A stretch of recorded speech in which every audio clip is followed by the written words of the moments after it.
What's up, everybody? Welcome to CanesInSight Daily Podcast, powered by Anajar and Levine Accident Attorneys. Huge Saturday for the Canes. Got Texas Tech versus BYU. We're saying wreck 'em all day. Texas Tech wins, looks good doing it. BYU shows they can't compete at that level. You can see them drop back behind Miami. That is what everybody is hoping for. One of the rare areas where Miami and Notre Dame agree. We are cheering for Texas Tech. Then you got Alabama, Georgia. Feels like so much has changed in the SEC. It's so much is the same as far as those two teams playing for the championship. Much closer league than we've seen in the past. I don't think this is Alabama of the past. I don't think this is Georgia in the past, but obviously well-coached, talented teams. They'll be playing, and from a Miami perspective, we would like to see, at least this is the way I see it, Alabama defeat Georgia, which would then move Alabama up. Georgia will not drop down anywhere in the zone of what we're talking about, leaving Miami and Notre Dame clustered back-to-back, which the committee has any kind of sense would give the committee a very easy way to flip the two teams based on the head-to-head tiebreaker with no other team in the mix. Again, the analogy I've been using in the last couple of days.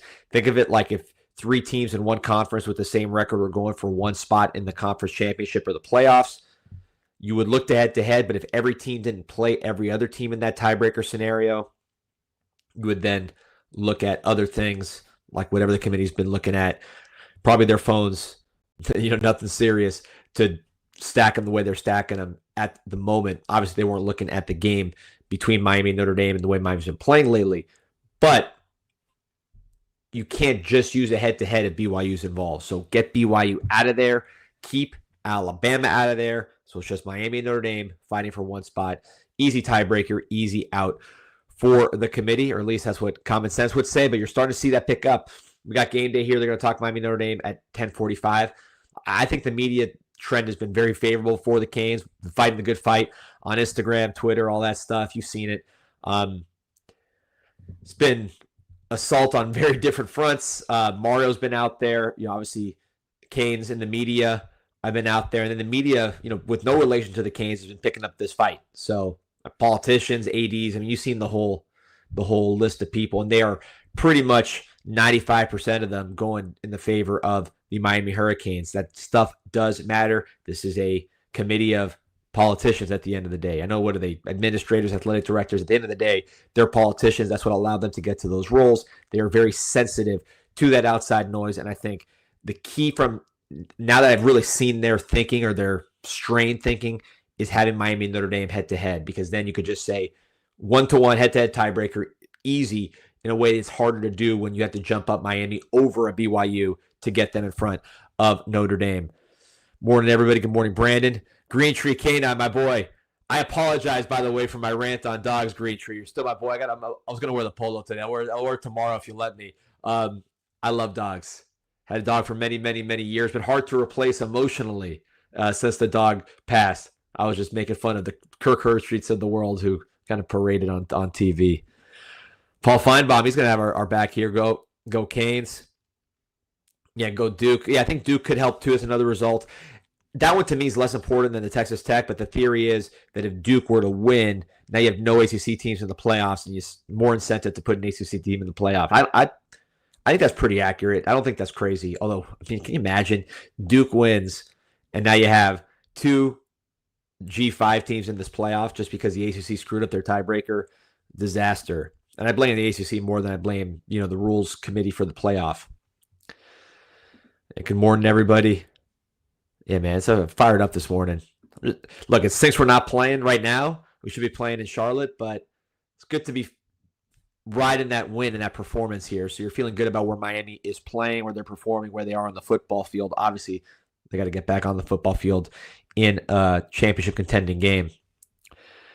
Jason Neely says, okay, D, no matter what happens, we go to a bowl. We did all season, dominate. We had a great season. Morrow's going to get us there. Great season. I think that's what most Canes fans are feeling, that, we're playing good ball. But, obviously, you don't want to waste Ruben Bain. And I'll say waste, because it hasn't been a waste. It's been a hell of a ride.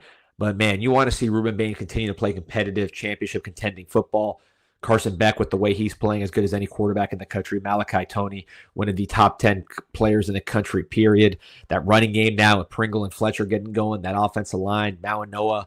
I mean, you want to Messidor, you want to see these guys play. Some of those, Jacoby Thomases of the world, want to see these guys play, and you want to see them play in a playoff atmosphere. So, look, I agree. I feel good because, I was worried about Miami's performance, and Miami held their end of the bargain.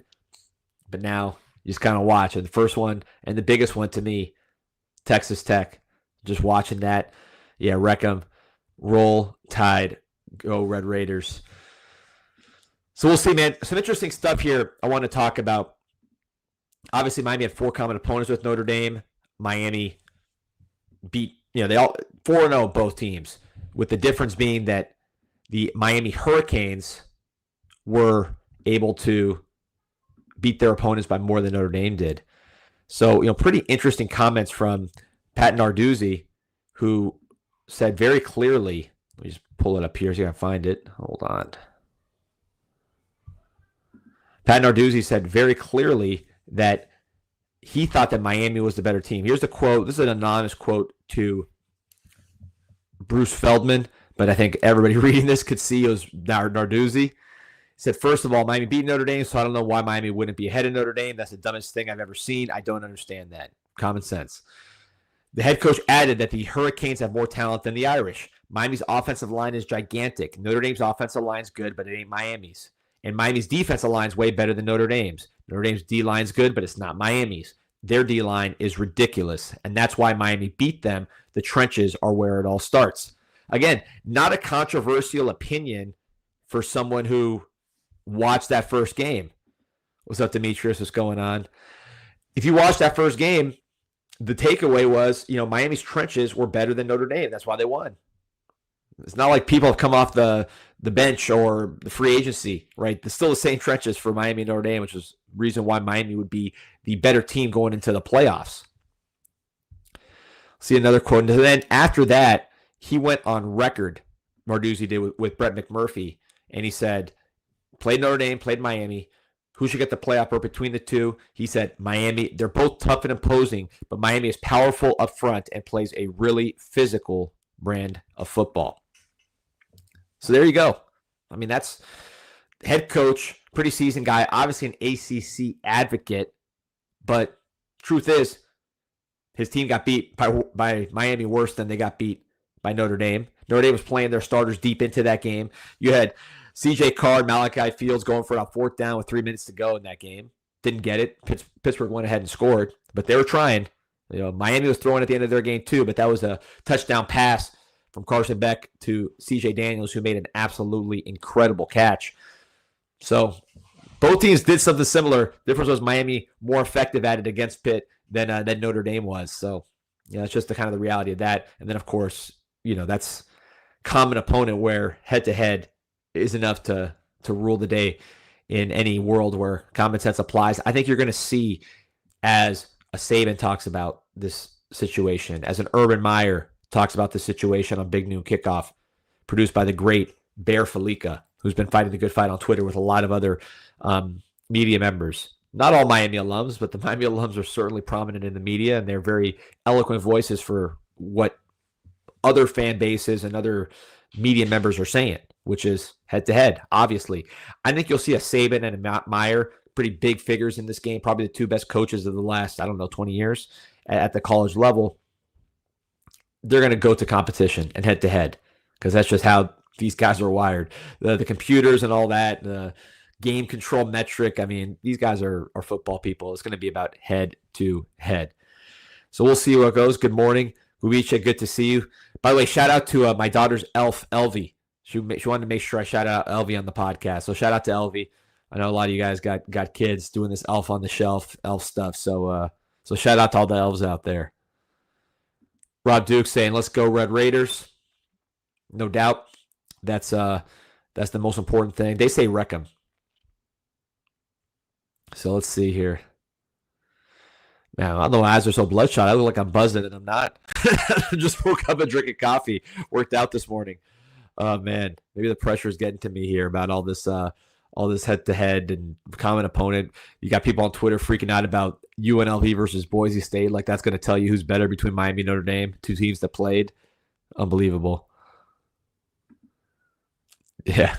Yeah, that's the new one for me, but we're learning. We're learning. Mrs. G says, well, I agree. The BCS was better than the committee for crying out loud. Really, the BCS would have been fine if you had a 14 playoff. I think really this is the problem. It's just a lot of what we're dealing with now is stuff we've dealt with for decades. Who common opponent head to head, who can blow out their opponents more. This is like FSU Notre Dame back in 94. Notre Dame being on the wrong side of it, taking the opposite position now, of course. But, it's like a lot of these problems have been around. It's just now you have more teams in the mix because of the expanded playoff, because the fact that parity has made more teams capable of winning a championship. Like, do I think Notre Dame can win a championship? Yeah. Do I think Miami can win a championship? Yeah. Before it used to be really maybe 1.5, 2 teams, 3 at most that you would say that about in any given season. It's a little different now because of the parity. And you'll see it when you watch Alabama and Georgia tonight. I'm sure it'll be a good game.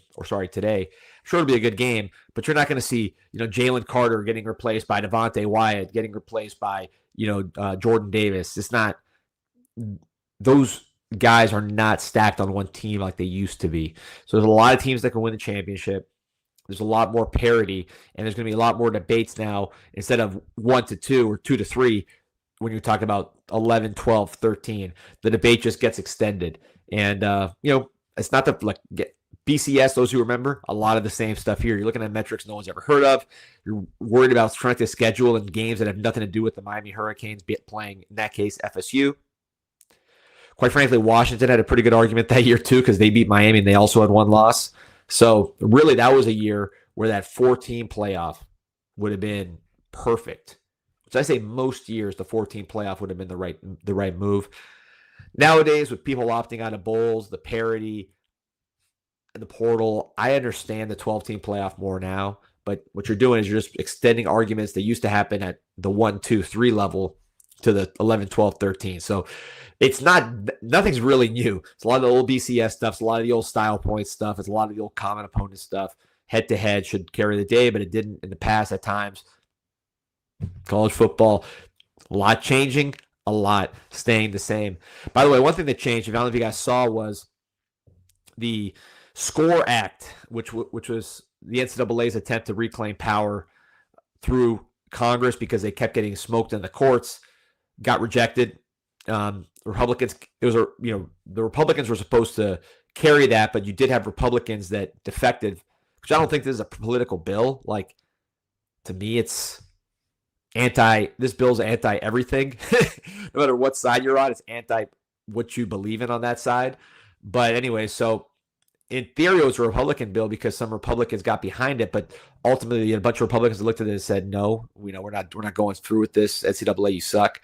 Obviously, that's a consensus issue at the Supreme Court level. Then you had, they were trying to pick some Democrats off, and the Congressional Black Caucus got together and said, no, we're against this. So basically, they got hit on both sides. NCAA did, and the bill died after tens of millions in lobbying trying to get this thing done. So you're looking at the NCAA basically like, the Washington Generals against the Globetrotters. They're just losing every single time. Again, Supreme Court, both sides of it went against the NCAA. It was a unanimous defeat the last time they were up there. Congress, they lose because of defections on both sides. And of course, public opinion, everybody hates them. So I think the NCAA this is a big wake-up call. We're thinking about so much other stuff between signing day, which we talked about in those long videos with Lance Roffers and Pete. We're thinking about playoff. We're thinking about all this other stuff. But this is a pretty big issue. T-Love saying, D talking politics 2 days in a row, hell freezes over. It's really not politics because this is NCAA. I think both sides hate the NCAA in truth, and that's why the bill failed. I think this is an anti-capitalist type of bill. It's just trying to hand more power to bureaucrats, basically the equivalent of government bureaucrats, which is the NCAA. So I don't believe this is a left-right issue. I think everybody hates the NCAA. That's why they're getting smoked. But anyways, because they are getting smoked now in the legislature, I don't see where their safety valve is, right? Like, if you're not going to get the law changed and you spent tens of millions trying to do it, and you're not going to get the courts to agree with you because the courts have been killing you the whole way through, where are you going to get power again if you're the NCAA? So I think there's really going to be, because of this, maybe I'm reading too much into it, but just I don't see where the out is for all these guys unless they come to the table and decide that these players can collectively bargain to, I mean, look, Ken, there's not a left-right thing. This is NBA does it this way, NFL does it this way, MLB does it this way. It's just the way it is. It's the reality of the world. They got to form a union and collectively bargain, and you got to come up with rules. Otherwise, you're going to have no rules. And you're not going to get the courts to give you rules or allow you to set rules because they've determined that you are a cartel, basically. And the Congress is not going to change the law to allow you to make your own rules. So NCAA is kind of stuck. They got to come to the table and eventually just professionalize the sport, man. It's already professional. So you might as well make rules, make conferences that make sense, make transfer rules that make sense, make a schedule that makes sense. If you want to put a salary cap on, negotiate a salary cap based on revenues like every other sport does. Maybe not baseball, but they should. So big monumental, I think, situation because I don't know how you come back from that if you're the NCAA.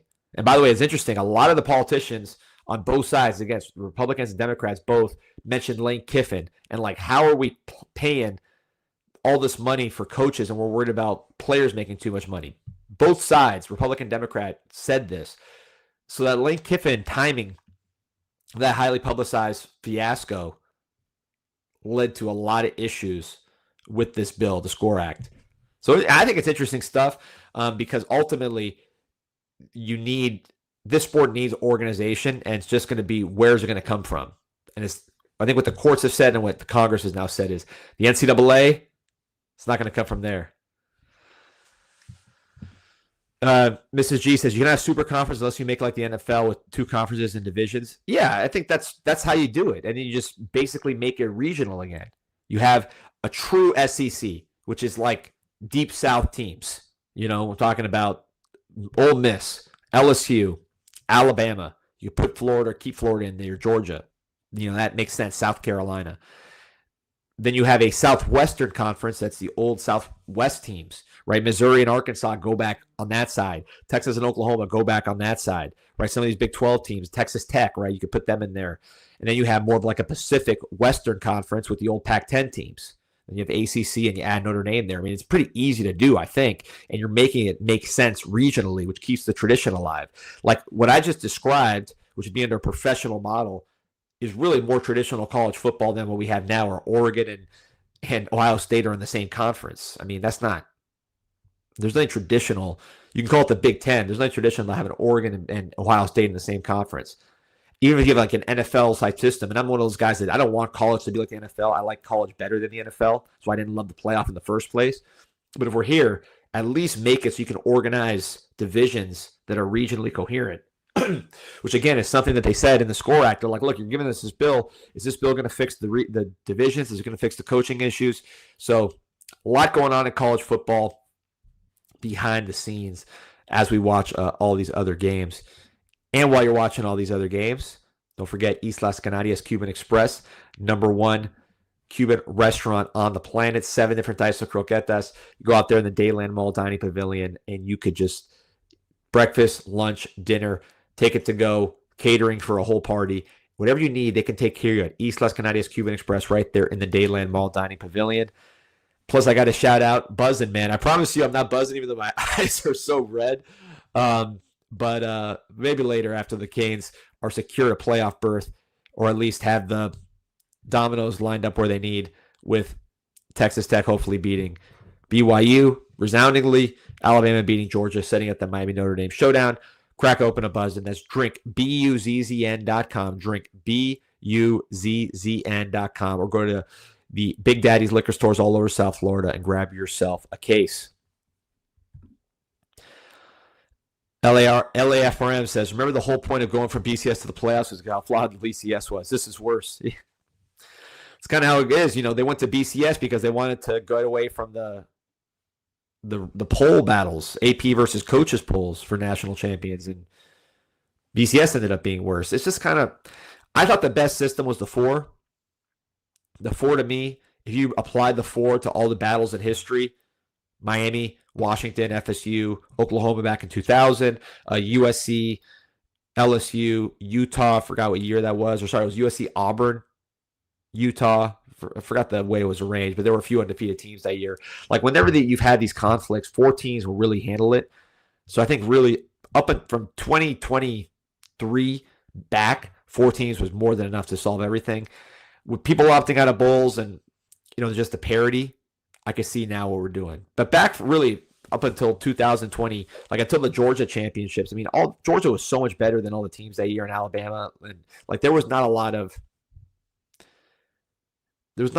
contention. There were like 2 or 3 teams that could have won every one of those years, basically from 2000, really before that, well before that. But if you're just taking this century from 2000 through like 23, there were not even 6 teams that could win a championship. But it's changed a little bit.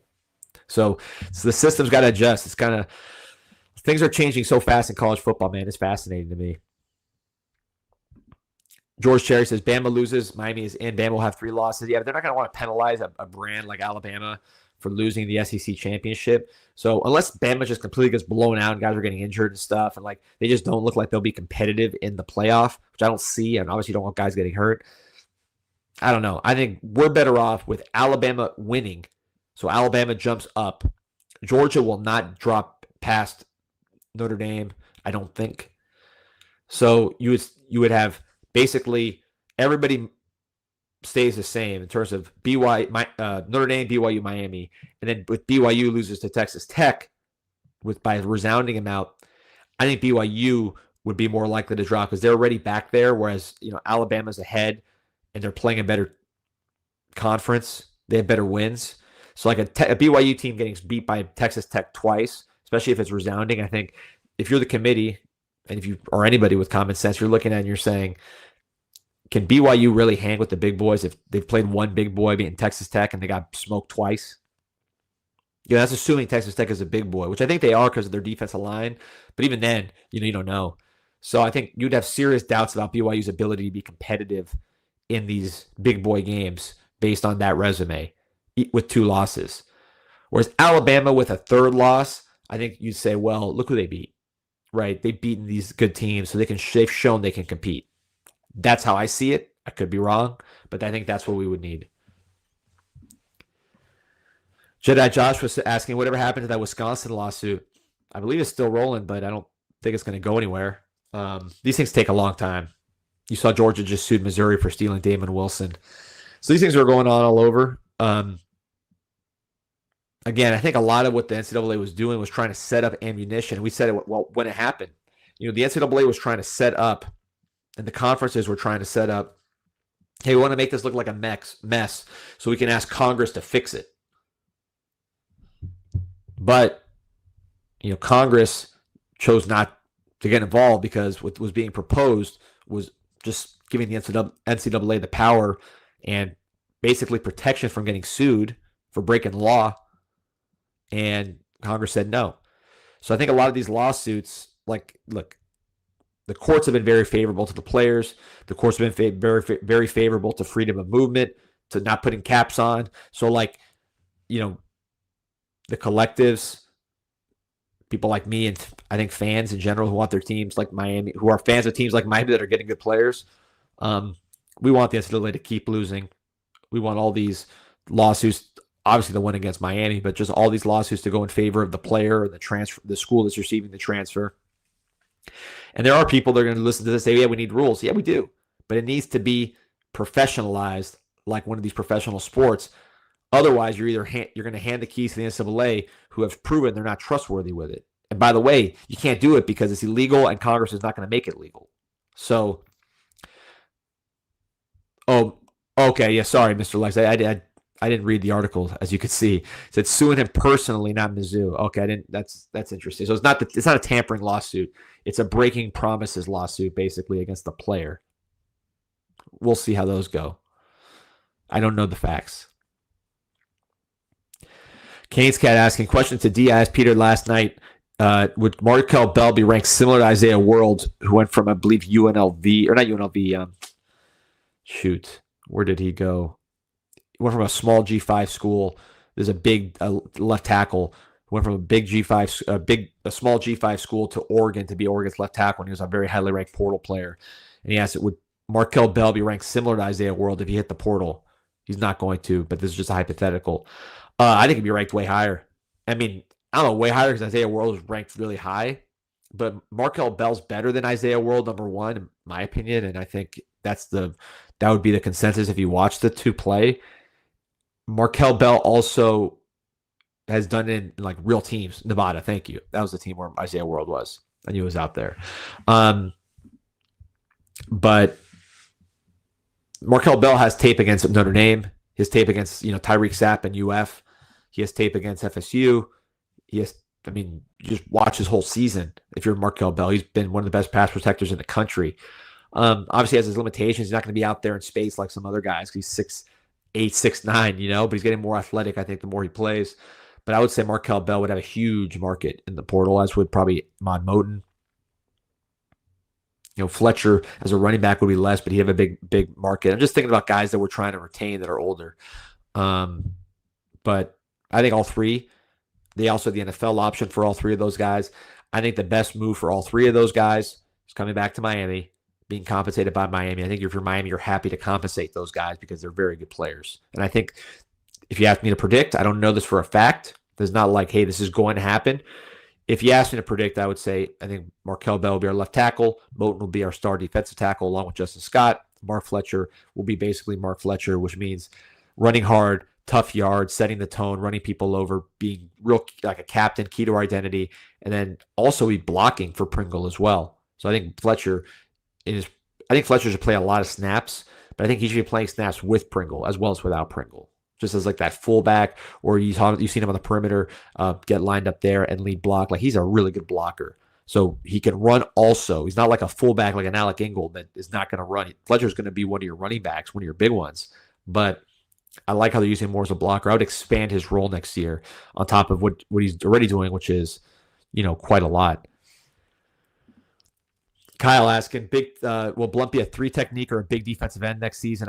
Good question. I think Blunt will be a 3 technique. You've seen him get pressure. That's where I think he thrives, is being just a very good pass rusher up the middle. He's got to bulk up a little bit. He's only 19. So I think just let him gain the weight, try to get to that 295 range. He's got power. He's tough. He uses athleticism. He can run stuff down. That, to me, is what makes the most sense for Blunt. I don't know if he's dynamic enough outside, and I think as he gets older, he's going to get heavier as opposed to getting lighter. Inside, he's a terror. He's got some really, really good disruptive plays, and I think he could be like a 6-7 sack guy inside, which is a very, very valuable player from an NFL standpoint. We'll see what's going on here. Johnny Lagoon says Vegas odds are the same if Bama loses by 21 plus to Bama not making the cup. I'm not sure I understand. The CFP that is tied to each other. I think Bama's in. Oh, okay. So Johnny Lagoon is saying if Bama loses by 21, according to the odds, if Bama loses by 21 plus, then Miami Notre Dame getting given BYU loses. Yeah, that maybe, but I just don't see that. I just don't see that. Mrs. G is asking, do you see Cantwell starting off at guard? I think he'll be a right tackle. I think he will replace the Mauanoa just trajectory, right? Where Mauanoa is a true freshman starter pretty early in spring. Started the season, obviously, has never left that position. I could see that with Cantwell. That's how I see that one playing out. Yeah, Rashad Allison saying like Wharton and Mike Allstott with Pringle and Fletcher. I like that comp. I would agree. Mike Allstott ran a lot too.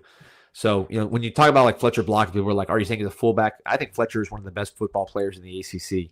There's no bigger Fletcher fan than me. I think he's everything you want. He's a captain. He's like part of our identity in this elevation of the program.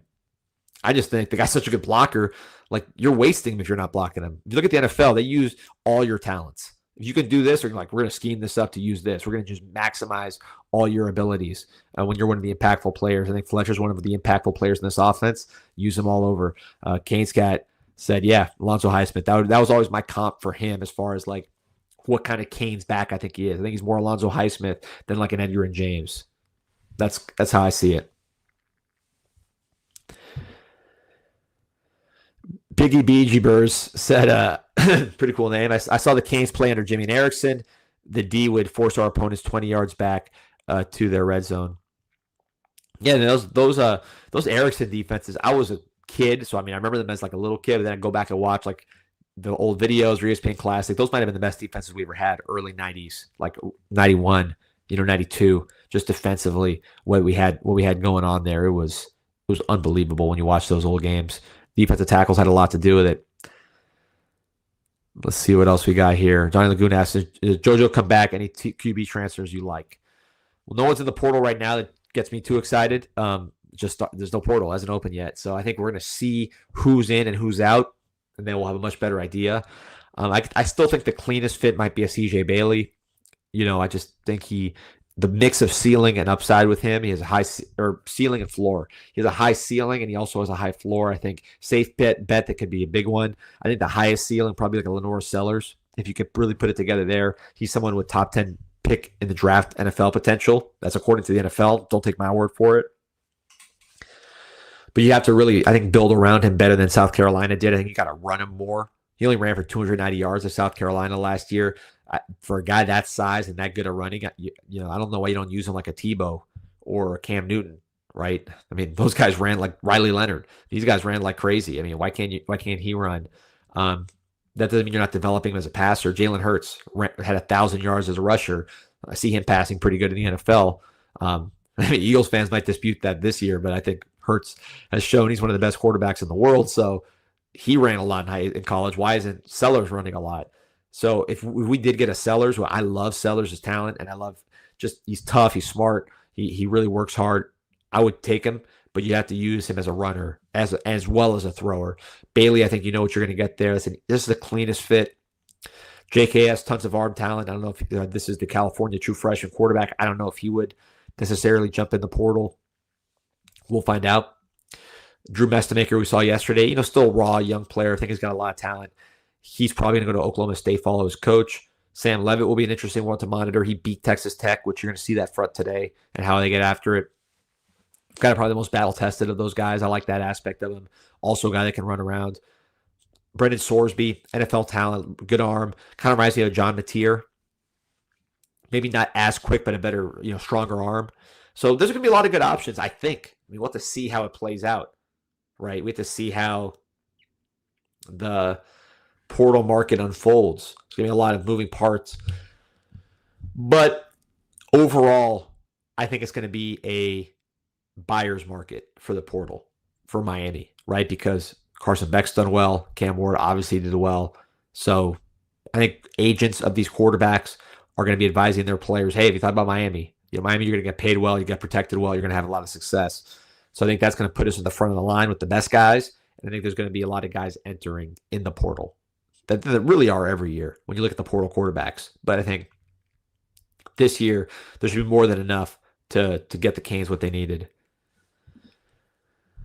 Ralph asking, if Bama, Texas Tech, and Virginia lose today, then what? I think probably looking at Bama and Notre Dame getting in and then 2 G5s. Yeah, that's what it would be. So Bama would get in. Actually, no. You know what? No, sorry. I've said this wrong. I apologize because I read it. So Texas Tech loses. So BYU in. Texas Tech stays in. Right. Bama and Notre Dame. You would then bounce Notre Dame for a G5. Ugh, what a mess. I think Bama would stay in. Maybe Bama gets knocked out, but then you're knocking Bama out for a G5 for losing to the SEC. This whole thing's a disaster, and I think the problem principally is the ACC. And if this happens, what you just described, Ralph, they're going to be cursing the ACC for screwing this whole thing up. Because then in that scenario, let's say Bama stays, Notre Dame's the one that gets bounced. Now you have two Big 12 teams, Texas Tech coming off a loss, and BYU, who no one expects to win a championship. Certainly I don't. And you have two G5 teams. So two Big 12 and two G5, and no Notre Dame or Alabama. And definitely no Miami. So, I mean, what a mess. What a mess. We need Texas Tech to beat BYU. There's one result that matters today. It is that Texas Tech has to beat BYU. The rest, we'll see. Let's see. Johnny Lagoon says, don't love the summer. I'll hire if I'm a Gator fan. He's only taken over established programs where coaches left for better opportunities in Troy and Tulane. It's a good point that those were healthy programs, so it's not like he rebuilt something from scratch like he has to do it at Florida. I mean, Tulane, I thought looked pretty good yesterday. Just the way they played, their toughness. I like their attitude, the way they just got after it. They had talent, but it wasn't like, they looked pretty well coached and they played hard football and played clean. I would say you're right, though, that Troy, when the coach gets a raise and a promotion basically and leaves the school, that's a good job to have if you're taking over. I mean, there's some expectations that are elevated, but you're usually inheriting a healthy culture. Think about Manny taking over for Elko, who left to Texas A&M. You think about Dan Lanning taking over for Mario, who left to Miami. You think about Ryan Day taking over Urban Meyer, who left to the NFL, right? Usually that's a pretty good gig. Kirby Smart's a little different because Georgia was starting to take a slight step back, but it was still a perennial winner with Mark Richt. But he elevated it. Kirby's probably the best coach in college right now. But he elevated that program, and it was still pretty healthy. I think every Miami coach has inherited a disaster except Larry Coker, who created the disaster, right, with what he inherited, what he handed off.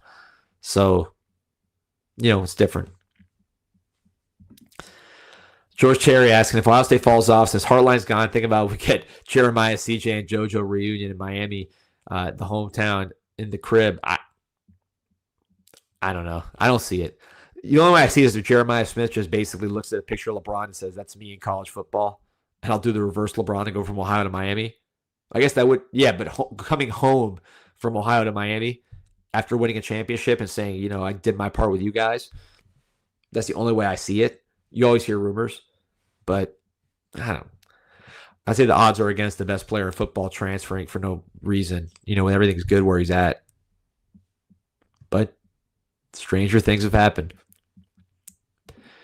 T-Love says, Yuga, University of Georgia averaged 10 wins a season for 15 years when Kirby took over. Yeah, it was a healthy program. But to be fair, Rick was pushed out. He didn't leave for a better I think Miami's a better job, but he didn't leave for a more desirable job and a raise. Although he might have gotten a raise. But you know what I mean? It was Georgia pushed him out. And Kirby did elevate the program. But it was the floor of that program was a lot higher than it was at some of these other schools. Certainly Miami, certainly with Florida, what Summerall's walking into there. Whoever takes over FSU eventually, that's going to be a much lower floor. Kobe Kane says JKS returning to Cal. That'd be my expectation, especially since they got Tosh Lapui. I don't know. Obviously, they're both Polynesian descent. I don't know if they're both Samoan. I don't really know the background exactly. But if they are both from this same country, Tosh, I think he might have been born in America. I think they both were born actually in America. I'm not sure. Is JKS born in Samoa or Hawaii? I don't know for sure. American Samoa is technically this country, but you know what I mean? I don't know if they were born on the island. But either way, these ties are very tight.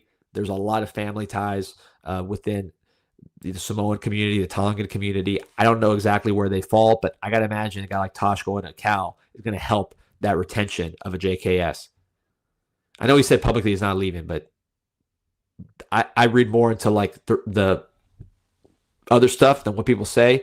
But I think when you combine that with the fact that Tosh Lapui coming in, they sound like they're going to pay him. They got a GM that's focused on doing those kind of things with Ron Rivera. I'm not counting on JKS. Yeah, Timmy's saying JKS was committed to Oregon before getting out of NLI. Exactly. You got to look at the external factors. Michael Sarnoff says, Canwell, great talent, but nowhere near as refined as Francis was coming in. No surprise if he doesn't start right away and could at guard because he's much better at run blocking right now. I mean, yeah, but he's 6'8". So, that I think at guard, that length, not a perfect fit. You've seen it before. I think Jonathan Ogden started at guard, another great elite shot putter. Started at guard in the NFL, even though he was a taller guy, and then moved to tackle. So it's not unheard of. But everything I've heard is, the plan is to try and get him ready at tackle. He's such a hard worker. He's so smart. He's so conscientious of the things he does. Usually those guys find a way to play. Malachi Toney being that example this year. Canwell, everything you've seen from the guy is kind of like a Malachi Toney offensive line version, at least just the mental part. Physically, strength-wise and length-wise, he'll be good. pass protection will be an adjustment. I think Francis just, was probably a better mover than Canwell, but I think Canwell will probably be even more powerful coming in. And just the technique, the details, I think he's going to really, really work to put himself in a position to start at right tackle. We'll see, though. I'm sure it'll be a eye-opener on Green Tree when he's blocking some of these guys. Hayden Lowe, Shari Charles, whoever you want to, Marquise Lightfoot, after going against Missouri competition. But he knows that. Again, I think the best thing he has going for him is, besides the fact that he's 6'8", 320, with probably the strongest hands I've ever seen at a college prospect, one of the best throwers in the country's history at the high school level, son of Olympians, good testing numbers, shuttle, all that. Besides all those things, what he has going for him, the most important is his parents were Olympians, so he knows what it takes. He's a really, really smart kid, 33 ACT as a sophomore. You hear him in the interviews. I mean, this guy talks like a coach. He's really just dialed into what Miami's doing. I think Mirabal, look, I know people said our run game wasn't better, but our pass blocking was the best in America by a pretty good margin. So I trust Mirabal to get him right in that standpoint. I think the run blocking and the power, that's going to be the first practice. He's going to have that part pretty good. Won't be perfect. There'll be details, but he's going to move people from day one. Appreciate you, Juice. 1,700 on, man. Remember to like and subscribe to the show. With Canwell, man, he's the other part about him starting early. He's getting paid a lot. He might just buy a nice. If I'm him, I'd buy a nice house in Coral Gables, Miami Beach. He's got enough cash to buy some property out here. And if he does, he's going to want his landscaping taken care of.